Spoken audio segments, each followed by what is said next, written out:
Hi friends, welcome back to target కాకి YouTube channel. This is Jyothi. First time ఈ video చూస్తున్న అభ్యర్థులు అయితే మన టార్గెట్ కాకి యూట్యూబ్ ఛానల్ని సబ్స్క్రైబ్ చేసుకోండి. వీడియో నచ్చితే లైక్ చేయండి, మీ మిత్రులు ఎవరైనా ఉంటే షేర్ చేయండి. ఈ సెషన్లో మనము అంతర్జాతీయ సంస్థలు వాటికి సంబంధించిన కొన్ని ముఖ్యమైన ప్రశ్నలను డిస్కస్ చేసుకుందాము. ఓకే, అందులో భాగంగా మన మొదటి క్వశ్చన్ వచ్చేసి నాటో ప్రారంభంలో ఎన్ని సభ్య దేశాలు ఉన్నాయి అని చెప్పేసి క్వశ్చన్. ఓకే, ఆప్షన్ 1 అనేది ఏముంది మనకు? ఆప్షన్ ఏ 5 కంట్రీస్ ఉన్నాయని చెప్పేసి అని అంటున్నాడు. ఆప్షన్ బి 8 కంట్రీస్ ఉన్నాయని అంటున్నాడు. ఆప్షన్ సి 12 కంట్రీస్ ఉండేవని అంటున్నాడు. తర్వాత ఆప్షన్ డి 16 కంట్రీస్ ఉండేవని చెప్పేసి అని అంటున్నాడు. సో ఓకే, అయితే ఈ నాటో అనేది వెరీ వెరీ ఇంపార్టెంట్ అండి. ఈ నాటో గురించి డిస్కస్ చేసుకుంటే ఈ నాటో అనేది ఎలా ఏర్పడింది, ఈ నాటో ఏర్పడడానికి గల కారణాలు ఏంటి అని చెప్పేసి మనం డిస్కస్ చేసుకుంటే, మనకు రెండో ప్రపంచ యుద్ధం ఉంది కదా. రెండో ప్రపంచ యుద్ధం అనేది మనకి ఎప్పుడు జరుగుతుంది? 1939 సెప్టెంబర్ 1 నుంచి 1945 సెప్టెంబర్ 2 వరకు మనకు సెకండ్ వరల్డ్ వార్ అనేది జరుగుతుంది. ఓకే, మరి ఏ ఏ దేశాల మధ్య జరుగుతుంది అని అంటే, ఈ సెకండ్ వరల్డ్ వార్ అనేది allied powers and axis powers మధ్యలో జరుగుతుంది. Allied powers and axis powers మధ్యలో జరుగుతుంది. మరి ఈ అలైడ్ పవర్స్లో ఏ దేశాలు ఉంటాయి అని అంటే యూకే, యుఎస్ఏ, యుఎస్ఎస్ఆర్, ఫ్రాన్స్ మొదలగు దేశాలు ఈ అలైడ్ పవర్స్లో ఉంటాయి. యాక్సిస్ పవర్స్లో ఏవి ఉంటాయి అని అంటే జర్మనీ, జపాన్, ఇటలీ ఈ యాక్సిస్ పవర్లో ఉంటాయి. ఓకే, అయితే మరి ఈ సెకండ్ వరల్డ్ వార్లో విన్ అయిన అంటే గెలిచిన విజయం సాధించిన దేశాలు ఏంటి అని అంటే అలైడ్ పవర్స్ అనేది ఈ సెకండ్ వరల్డ్ వార్లో గెలుస్తాయి. ఓకే, అయితే ఈ సెకండ్ వరల్డ్ వార్ ముగిసిన తర్వాత, రెండో ప్రపంచ యుద్ధం ముగిసిన తర్వాత అప్పటి వరకు ప్రపంచంలోనే అన్ని రంగాల్లో అగ్రదేశంగా ఉన్నది ఏంటి అని అంటే అందరికీ తెలిసిందే యూకే. రవి అస్తమించని బ్రిటిష్ సామ్రాజ్యం అని అంటారు. ఇది కొన్ని దేశాలను తన ఏకఛత్రాధిపత్యంలోకి తీసుకొని పరిపాలించడం జరిగింది. ఓకే, యునైటెడ్ కింగ్డమ్, బ్రిటన్ అని చెప్పేసి అని అంటాం. అయితే ఈ రెండో ప్రపంచం యుద్ధం ముగిసే నాటికి ఈ యూకే తన ప్రాబల్యాన్ని డ్రాస్టిక్గా కోల్పోతూ వస్తూ ఉన్నది. ఓకే, అప్పుడు ఈ రెండో ప్రపంచ యుద్ధం తర్వాత America, United States of America, తర్వాత USSR, Union of Soviet Socialist Republics, okay, ఈ రెండు దేశాలు తన ప్రాబల్యం అనేది విపరీతంగా పెరిగిపోవడం జరుగుతుంది. Okay, USA and USSR. Okay, ఈ రెండు దేశాల అగ్ర దేశాలుగా అవతరించడంతో ఏమవుతుంది అంటే ఈ రెండు దేశాలను అటోపక్క ఇటోపక్క తీసుకుంటే యుఎస్ఏ ఏంటండి మనకు పెట్టుబడిదారి దేశం. ఓకే, యుఎస్ఏను ఒక పక్కన తీసుకుందాం అండ్ తర్వాత యుఎస్ఎస్ఆర్ను ఒక పక్కన తీసుకుందాం. ఇదేంటి యుఎస్ఏ అనేది క్యాపిటలిస్ట్ కంట్రీ, పెట్టుబడిదారి దేశం. ఓకే, మరి యుఎస్ఎస్ఆర్ ఏంటి? కమ్యూనిస్ట్ దేశం. ఓకే, మొత్తం కమ్యూనిస్ట్ భావజాలాలు కలిగిన దేశం. ఈ రెండు దేశాల యొక్క ఐడియాలజీ అనేది కంప్లీట్గా డిఫరెంట్ ఉంటుంది. ఓకే, అందుకే ఈ రెండు దేశాలను ఏమంటారు అని అంటే బైపోలార్ వరల్డ్ అని అంటారు. ఓకే, అంటే విభిన్న భావాలు కలిగినటువంటి, పరస్పర వ్యతిరేక భావాలు కలిగిన దేశాలు అని చెప్పేసి అని అంటారు. ఓకే, అయితే ఆ తర్వాత ఈ రెండు దేశాల మధ్య ఏంటి అని అంటే ఆర్థికంగా నా దేశం గొప్ప అంటే నా దేశం గొప్ప, లేదా వ్యూహాత్మకంగా స్ట్రాటజిక్ పరంగా కూడా మా దేశం గొప్ప అంటే మా దేశం గొప్ప అని చెప్పేసి ఒక కోల్డ్ వార్ అనేది జరుగుతూ ఉండేది. ఇప్పటికీ కూడా జరుగుతూనే ఉన్నది. సైలెంట్గా ఒక వార్ అనేది జరుగుతూ ఉన్నది. అయితే ఈ యుఎస్ఎస్ఆర్ గురించి చెప్పుకుంటే ఒకసారి, ఈ యుఎస్ఎస్ఆర్ అనేది 1917 ఆ ప్రాంతంలో రష్యాలో వచ్చిన కమ్యూనిస్ట్ విప్లవం తర్వాత 1922లో, ఓకే, 1922లో యుఎస్ఎస్ఆర్ ఈ రష్యా అండ్ ఇంకొక 15 రిపబ్లిక్స్ అంటే 15 దేశాలు అన్నీ కలిసి యూనియన్ ఆఫ్ సోవియట్ సోషలిస్ట్ రిపబ్లిక్స్గా ఏర్పడతాయి. అయితే ఇక్కడ ఒక ఇంపార్టెంట్ విషయం ఏంటి అంటే 1929 అనగానే మనకు గుర్తొచ్చే అంశం ఏంటి? ప్రపంచంలోనే ఆర్థిక మాంద్యం సంభవించిన సంవత్సరం ఏంటి? 1929. ఈ ఆర్థిక మాంద్యం సంభవించినప్పుడు ప్రపంచవ్యాప్తంగా అన్ని దేశాలు ఈ ఆర్థిక మాంద్యానికి గురవుతాయి, ఒక్క దేశం తప్ప. అదేంటి అని అంటే యుఎస్ఎస్ఆర్ అండి, అంటే ఒకప్పటి రష్యా. ఓకే, ఎందుకు అనంటే ఈ యుఎస్ఎస్ఆర్ అనేది తన ప్రణాళికబద్ధమైన ఆర్థిక పురోగతితోటి ముందుకెళ్ళిపోవడంతో ఈ దేశం అనేది ఆర్థిక మాంద్యానికి గురి కాదు. ఓకే, అప్పుడు ఏంటి అని అంటే ఈ యూరోప్లో కూడా ఈ కమ్యూనిజం అనేది కొంత మేరకు వ్యాప్తి చెందుతూ ఉన్నది. ఎప్పుడు? 1929 నుంచి నేను చెప్తున్నాను. ఇప్పుడు మళ్ళీ 1945కి వద్దాం. అంటే సెకండ్ వరల్డ్ వార్ అప్పుడే కదా అయిపోయింది. అయిపోయిన తర్వాత యుఎస్ఏ ఏంటి? యుఎస్ఏకు పెట్టుబడిదారి దేశం. ఇది కమ్యూనిజం అనేది ఎక్కడ వ్యాప్తి చెందుతుందో అనే ఉద్దేశంతో అండ్ ఈ రష్యా ఏదైతే ఉందో ఈ రష్యా అనేది దాని ప్రాబల్యం అనేది ఇంకా పెరుగుతున్న నేపథ్యంలో ఈ ఈ రష్యా ప్రాబల్యం పెరుగుతున్న నేపథ్యంలో ఈ రష్యా వల్ల అంటే యుఎస్ఎస్ఆర్ వల్ల ఈ పశ్చిమ యూరోప్ దేశాలకు ఏదైనా థ్రెట్ ఉంటుంది అని భావించిన కొన్ని దేశాలు అన్నీ కలిసి ఒక చట్రం కిందికి రావాలని చెప్పేసి నిర్ణయించుకుంటాయి. అలా ఏర్పడిందే మనకు నాటో. ఓకేనా అండి? నాటో అంటే ఏంటి? నార్త్ అట్లాంటిక్ ట్రీటీ ఆర్గనైజేషన్ అండి. Very very important. Okay, North Atlantic Treaty Organization. ఇది మరి మనకి ఎప్పుడు ఏర్పడుతుంది అని అంటే 1949 ఏప్రిల్ 4న బెల్జియం రాజధాని అయినటువంటి బ్రసెల్స్ కేంద్రంగా ఇది ఏర్పాటు కావడం జరిగింది. ఓకేనా అండి? సో ఇది ఏర్పడ్డప్పుడు 12 దేశాలు కలిసి ఈ నాటో అనేది ఏర్పడుతుంది. ఇది ఒక సైనిక కూటమి. ఓకే, 12 దేశాలతోటి ఇది ఏర్పడతాయి. అంటే ప్రారంభంలో ఎన్ని దేశాలు ఉన్నాయి? ఈ 12 దేశాలనే ఫౌండింగ్ కంట్రీస్ అని చెప్పేసి అని అంటారు. ఓకే, నాటో ఏర్పడ్డప్పుడు ప్రారంభంలో ఎన్ని దేశాలు ఉన్నాయి అని అంటే America, US, Belgium, Luxembourg, the Netherlands, Great Britain, France, Canada, Portugal, Italy, Norway, Denmark, Iceland, ఇవన్నీ ఫౌండింగ్ కంట్రీస్ అనమాట. ఓకే, ఇప్పుడు మనకు క్వశ్చన్ అనేది ఒకసారి చూద్దాం. అంతకంటే ముందుగా యుఎస్ఎస్ఆర్ అనేది ఓకే ఇది 1945 వరకు ఇలా ప్రాబల్యం చెందుతూ ఉన్నది, అగ్రరాజ్యంగా ఎదిగింది అని చెప్పేసి మనం అనుకున్నాం. దీని తర్వాత ఏమవుతుంది అని అంటే 1991లో ఈ 15 రిపబ్లిక్స్తో ఏర్పడినటువంటి యుఎస్ఎస్ఆర్ కాస్త విచ్ఛిన్నమైపోతుంది. ఎందుకు విచ్ఛిన్నమవుతుంది అని అంటే యుఎస్ఎస్ఆర్ అనేది అమెరికాతోటి అణుశక్తిలో అంతరిక్ష రంగంలో పోటీ పడడం చేత ఆర్థికంగా చితికిపోవడంతో 1991లో ముక్కలు చెక్కలైపోయి మొత్తము యుఎస్ఎస్ఆర్ ఏదైతే ఉందో మొత్తము ముక్కలు చెక్కలైపోయి 15 రిపబ్లిక్స్గా ఏర్పడతాయి. దాంట్లో ఇప్పుడు చెప్పుకున్నటువంటి ఉక్రెయిన్ కానివ్వండి, తజకిస్తాన్, కిర్గిస్తాన్, కజకిస్తాన్ ఇలాంటి దేశాలు ఉన్నాయి కదా, ఉజ్బెకిస్తాన్, తర్వాత లాత్వియా, లిథువేనియా ఇలాంటి దేశాలన్నీ దీని నుంచి వచ్చిన రిపబ్లిక్స్. ఓకేనండి? సో ఇప్పుడు మనం ఒకసారి క్వశ్చన్ చూద్దాం. ఏమని అన్నాడు? నాటో ప్రారంభంలో ఎన్ని సభ్య దేశాలు ఉన్నాయి అని అంటున్నాడు. ఇప్పుడే మనం చెప్పుకున్నాము 12 సభ్య దేశాలు అనేటివి ఉన్నాయి. ఓకే, అవేంటో కూడా మనం చూసుకున్నాము. సో మరి ఇప్పుడు ఈ నాటోలో ప్రస్తుతం ఎన్ని కంట్రీస్ ఉన్నాయి అని అంటే ప్రస్తుతము నాటోలో 32 కంట్రీస్ ఉన్నాయండి. ఓకే, ఈ 32 కంట్రీస్లో మరి 31వ దేశంగా ఏ దేశం చేరింది అని అంటే ఫిన్లాండ్. ఓకేనా అండి? 31వ సభ్య దేశం ఏంటి? ఫిన్లాండ్. ఎప్పుడు చేరింది అని అంటే 2023 ఏప్రిల్ 4న 31వ సభ్య దేశంగా ఫిన్లాండ్ జాయిన్ అవ్వడం జరిగింది. అండ్ 32వ సభ్య దేశంగా ఏ దేశం అని అంటే స్వీడన్ 2024 మార్చ్ 7న ఈ నాటోలో సభ్య దేశంగా చేరింది. ఓకేనండి? ఇది నాటోకి సంబంధించిన సమాచారం. మన నెక్స్ట్ క్వశ్చన్ వచ్చేసి ఇంటర్పోల్ ప్రధాన కేంద్రం ఏది? A Paris, B Lyons, C Nairobi, D Geneva. Okay, ఈ ఇంటర్పోల్ గురించి డిస్కస్ చేసుకుంటే ఈ ఇంటర్పోల్ అనేది ఎప్పుడు ఏర్పడుతుంది అని అంటే 1914 ఆ ప్రాంతంలో మొనాకో దేశంలోని మొనాకో కాదు, సో మొనాకో దేశంలోని మాంటే కార్లే అనే సిటీలో అంతర్జాతీయ పోలీస్ కాంగ్రెస్ సమావేశం అనేది ఒకటి జరుగుతుంది. ఈ సమావేశంలో అప్పటి బెల్జియంకు చెందినటువంటి ప్రిన్స్ ఆల్బర్ట్ 1 అనే వ్యక్తి ఈ ఇంటర్పోల్ ఏర్పాటు చేయాలని మొట్టమొదటిసారిగా ప్రతిపాదిస్తాడు. ఓకేనా అండి?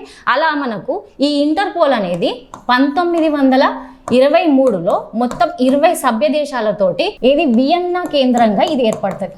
ఓకే, వియన్నా కేంద్రంగా ఈ ఇంటర్పోల్ అనేది ఏర్పడుతుంది. ఆ ఏర్పడ్డప్పుడు ఏంటి అని అంటే ఇంటర్పోల్ ఏమనే వాళ్ళు అంటే ఐసీపీసీగా పిలిచేవాళ్ళు. ఐసీపీసీ అని అంటే ఏంటి అంటే ఇంటర్నేషనల్ క్రిమినల్ పోలీస్ కమిషన్గా పిలిచేవాళ్ళు. ఇది కాస్త 1956లో 25వ సమావేశంలో ఈ ఐసీపీసీ కాస్త ఎలా మారుతుంది అని అంటే ఐసీపీఓగా మారుతుంది. ఐసీపీఓ అంటే ఇంటర్నేషనల్ క్రిమినల్ పోలీస్ ఆర్గనైజేషన్గా మారుతుంది. ఇంతకుముందు కమిషన్గా ఉన్నదాన్ని ఇక్కడ ఆర్గనైజేషన్ చేస్తారు. ఓకే, అయితే ఇప్పుడు ఇది ఏర్పడ్డప్పుడు ఎక్కడ ఉండేది? వియన్నా ప్రధాన కేంద్రంగా ఉంది అని అన్నాం కదా. అప్పుడు దీని యొక్క ప్రధాన కేంద్రాన్ని ఫ్రాన్స్లోని లయోన్స్కి మార్చడం జరిగింది. ఓకేనా అండి? సో ఈ క్వశ్చన్కి ఆన్సర్ ఏంటండి? బి లయోన్స్ అనేది మనకి ఈ క్వశ్చన్కి సంబంధించిన ఆన్సర్.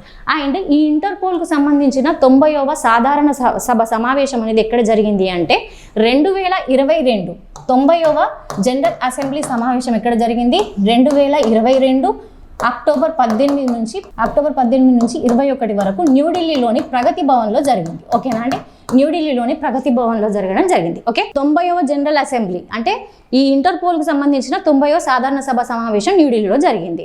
అయితే ఈ ఇంటర్పోల్ అనేది ఏంటి అని అంటే ఈ సంస్థ ఏంటి అని అంటే పోలీస్ సహకారం తర్వాత నేర నియంత్రణను సులభతరం చేసే ఒక అంతర్జాతీయ సంస్థ. అంటే ఏంటి అని అంటే ఒక నేరస్తుడు ఒక దేశంలో ఏదైనా నేరం చేసి ఇంకో దేశానికి పారిపోయినప్పుడు ఆ నేరస్తుడు ఎక్కడున్నారో పట్టుకోవడంలో ఈ సంస్థ అనేది మనకు సహకారం అనేది చేస్తుంది. ఓకే, అయితే ఈ ఇంటర్పోల్ అనేది కొన్ని నోటీసులను జారీ చేస్తుంది. లైక్ రెడ్ నోటీస్ కానివ్వండి, బ్లాక్ నోటీసు, ఎల్లో నోటీస్, ఇలాంటి నోటీసులను జారీ చేస్తుంది. మరి రెడ్ నోటీస్ అంటే ఏంటి అని అంటే ఈ నోటీసుల పైన కూడా మనకు క్వశ్చన్ అడిగే ఛాన్స్ అనేది ఉంటుంది. అయితే ఈ రెడ్ నోటీస్ అనేది ఏంటి అని అంటే ఏదైనా నేరం చేసి పారిపోయిన నేరస్తుడు ఉంటాడు కదా, ఆ నేరస్తుడిని పట్టుకోవడానికి లేదా అరెస్టు కాబడుతున్న ఎవరైనా వ్యక్తి అరెస్టు కాబడుతున్నాడు అనుకోండి, ఆ అరెస్టు కాబోయే వ్యక్తిని ఎక్కడున్నాడో పట్టుకోవడానికి ఈ రెడ్ నోటీస్ అనేది జారీ చేస్తారు. మరి గ్రీన్ నోటీస్ అంటే ఏంటి అని అంటే ఈ గ్రీన్ నోటీస్ అనేది ఒక వ్యక్తి ఏదైనా నేరం చేస్తాడు అని చెప్పేసి అతని మీద ఏదైనా అనుమానం ఉందనుకోండి, ఇతని వల్ల సమాజానికి పబ్లిక్ ఏదైనా థ్రెట్ ఉంది, ఇతని వల్ల ఏదో సేఫ్టీ ఉండదు అని అనుకున్నప్పుడు అతని పట్టుకోవడానికి జారీ చేసే నోటీస్నే గ్రీన్ నోటీస్ అని అంటారు. మరి ఎల్లో నోటీస్ అని అంటే ఏంటి అని అంటే మిస్సింగ్ పర్సన్స్ ఎవరైతే ఉన్నారో వాళ్ళ గురించి తెలుసుకోవడం కోసం జారీ చేసేదాన్ని ఎల్లో నోటీస్ అని అంటారు. ఓకే, అండ్ బ్లాక్ నోటీస్ అంటే ఏంటి అని అంటే ఈ విపత్తుల సమయంలో మిస్ అయిపోయినటువంటి డెడ్ బాడీస్ ఉంటాయి కదా, వాటిని పట్టుకోవడానికి అవి ఎక్కడున్నాయో ఫైండ్ అవుట్ చేయడం కోసం జారీ చేసేదాన్ని బ్లాక్ నోటీస్ అని అంటారు. సో ఇలాంటి నోటీసులు అనేది ఇంటర్పోల్ జారీ చేస్తారు. దీని యొక్క ప్రధాన కేంద్రం ఎక్కడుంది? లయోన్స్, ఫ్రాన్స్లో ఉంటుంది. ఓకే, ఫ్రాన్స్లో ఉన్నటువంటి లయోన్స్ దీని యొక్క ప్రధాన కేంద్రం. ఓకేనా, ఇది ఈ క్వశ్చన్కి సంబంధించిన ఎక్స్ప్లెనేషన్. మన నెక్స్ట్ క్వశ్చన్ వచ్చేసి ఈ క్రింది వ్యాఖ్యలను పరిగణింపుము. Okay, statement A, Asian motto. Okay, Asian motto ఏంటి? ఒకే దృష్టి, ఒకే గుర్తింపు, ఒకే సమాజం అనేది ఏషియన్ మోటో అని చెప్పేసి అని అంటున్నాడు. అండ్ ఏషియన్ ఇండియా స్వేచ్ఛా వాణిజ్య ఒప్పందం జనవరి 1, 2010 నుంచి అమల్లోకి వచ్చింది అని చెప్పేసి అని అంటున్నాడు. ఏమని అడుగుతున్నాడు? సరైనవి గుర్తింపుము అని అంటున్నాడు. ఏంటి? ఆప్షన్ 1 వచ్చేసి ఏ మరియు బి 2 ఒప్పు, ఆప్షన్ 2 ఏ మరియు బి 2 తప్పు, ఆప్షన్ 3 ఏ మాత్రమే, ఆప్షన్ 4 బి మాత్రమే. సో ఈ క్వశ్చన్ని తెలుసుకునే కంటే ముందుగా ఏషియన్ అంటే ఏంటండి? మనకు association of south east Asia nations. Okay, association of south east Asian nations. Okay, ఇది దీని ఫుల్ ఫామ్ కూడా చాలా ఎగ్జామ్స్ లో చాలా సార్లు అడగడం జరిగిందండి. సార్క్ పైన అండ్ ఏషియన్ పైన చాలా సార్లు ఫుల్ ఫామ్స్ అనేది అడగడం జరిగింది. ఓకే, ఏషియన్ అంటే ఏమని చెప్పుకున్నాం? Association of south east Asian nations. ఈ ఏషియన్ అనేది 1967 ఆగస్టు 8న బ్యాంకాక్లో ఒక సమావేశం అనేది జరుగుతుంది. ఓకే, ఏ సమావేశం అంటే బ్యాంకాక్లో ఏషియన్ డిక్లరేషన్ అంటే ఆసియా దేశాల సమాఖ్య డిక్లరేషన్ ఏదైతే ఉందో ఆ డిక్లరేషన్ పైన ఒక సంతకాలు అనేవి జరుగుతాయి. ఆగ్నేయాసియా దేశాలు మొత్తం సంతకం చేయడంతో మనకు 1967 ఆగస్టు 8నే ఈ ఏషియన్ అనేది ఏర్పాటు కావడం జరిగింది. ఇదే ఆగస్టు 8న ఏషియన్ డేగా చేసుకుంటాం. ఓకేనా అండి, ఏషియన్ డేగా జరుపుకుంటాం. ఈ ఏషియన్ యొక్క ముఖ్య ఉద్దేశం ఏంటి అని అంటే ఈ ఆగ్నేయాసియా ప్రాంతంలోని నాన్ కమ్యూనిస్ట్ దేశాల మధ్య పరస్పర సహకారం కోసం అని చెప్పేసి ఈ ఏషియన్ అనేది ఏర్పాటు కావడం జరిగింది. దీని ముఖ్య ఉద్దేశం అది.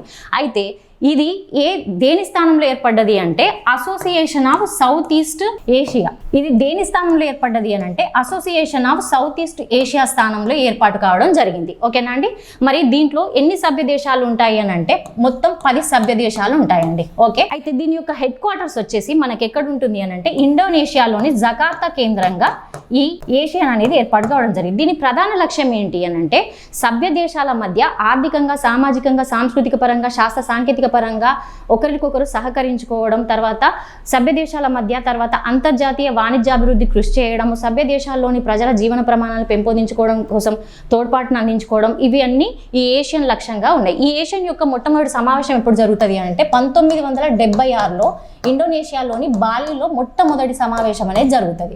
ఓకే, అయితే ఈ ఏషియన్ మరి 1992లో ముఖ్యంగా ఈ సభ్య దేశాల మధ్య వాణిజ్య విస్తరణకు అంటే వాణిజ్య సంబంధాలన్నిటి మెరుగుపరుచుకోవడం కోసం, విస్తరించుకోవడం కోసము ఈ ఏషియన్ ఫ్రీ ట్రేడ్ ఏరియా అనే ఒకదాన్ని ఏర్పాటు చేస్తుంది. Asian free trade area. Okay, 1992లో. ఓకే, దీనిపైన మన Bharat and Asia, Asian and Bharat ఏదైతే ఉంటుందో వీటి మధ్య ఫ్రీ ట్రేడ్ అగ్రిమెంట్ అనేది ఎప్పుడు అమల్లోకి వస్తుంది అని అంటే 2010 జనవరి 1న ఈ ఫ్రీ ట్రేడ్ అగ్రిమెంట్ అనేది అమల్లోకి రావడం జరిగింది. ఓకేనా అండి.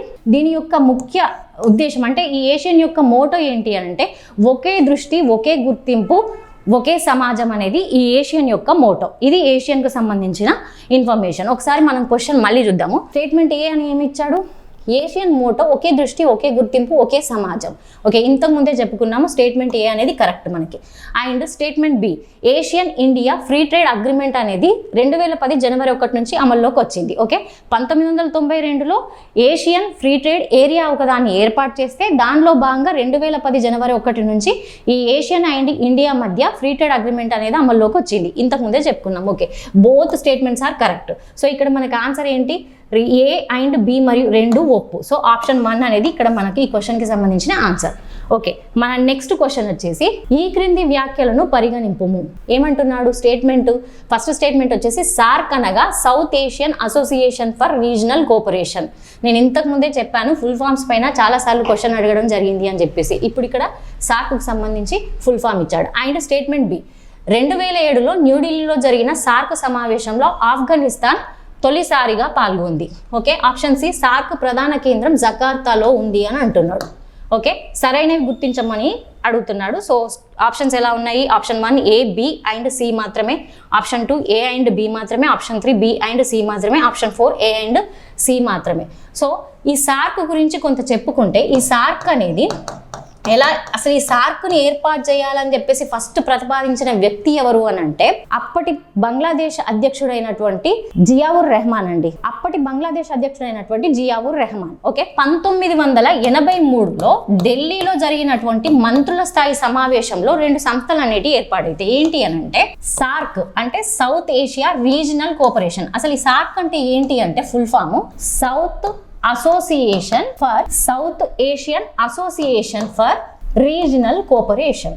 ఓకే అండి, రీజనల్ కోఆపరేషన్ దీని యొక్క ఫుల్ ఫామ్. 1983లో ఢిల్లీలో జరిగినటువంటి మంత్రుల స్థాయి సమావేశంలో సార్క్ అంటే South Asian Regional Cooperation and Integrated Programme Action అనే 2 సంస్థలు ఏర్పాటు కావడం జరిగింది. ఓకేనా అండి.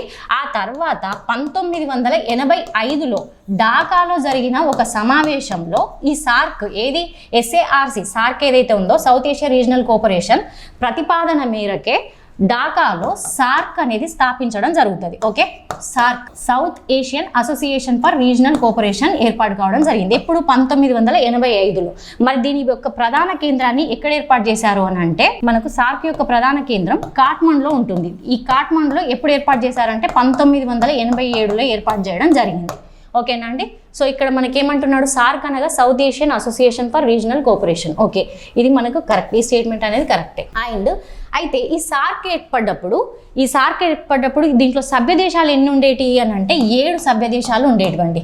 ఓకే, ఇండియా, పాకిస్తాన్, తర్వాత నేపాల్, భూటాన్, మాల్దీవ్స్, బంగ్లాదేశ్, శ్రీలంక.